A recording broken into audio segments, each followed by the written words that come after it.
right, it's time for me to finally ID this plant. This one's native to Utah and kind of the interior western United States. It's all over the place, and it's a very common tree you'll want to know. Let me take you in to show you the leaves, the bark, the growth habit, and then we'll discuss what this plant actually is.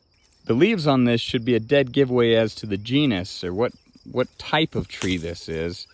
These are oak trees.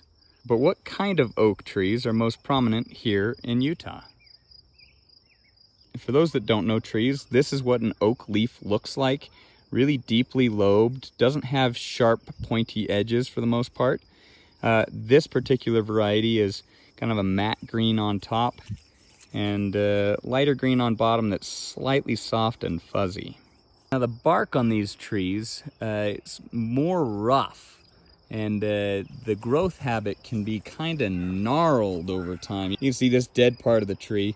They grow in clusters, and you see it sprouting up all over down below here. That's because this plant spreads via its roots. That makes it survive wildfires really easy. The top might burn down, but the roots stay alive, and therefore after a wildfire, these will shoot up and start growing again. They're really critical to a good, healthy ecosystem. They help hold the soil together so you don't get soil erosion.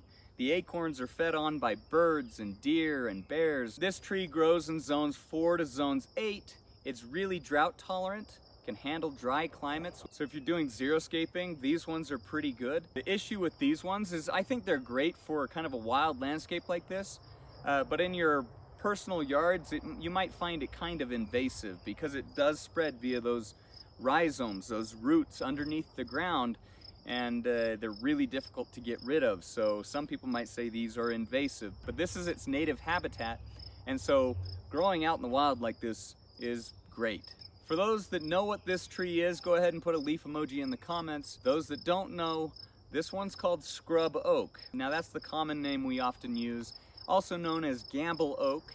The botanical name of this would be Quercus gambeli. So if you're trying to figure out exactly what oak this is, Quercus gambeli is the one we're talking about. All right, I'm gonna add this one to mindsprouts.com where I've got that free plant ID course. I also add additional details about these plants below those videos. So if you're interested, go check that out. That's all I've got for this tree. I hope you guys have a great day. I'll see you in the next one. Bye.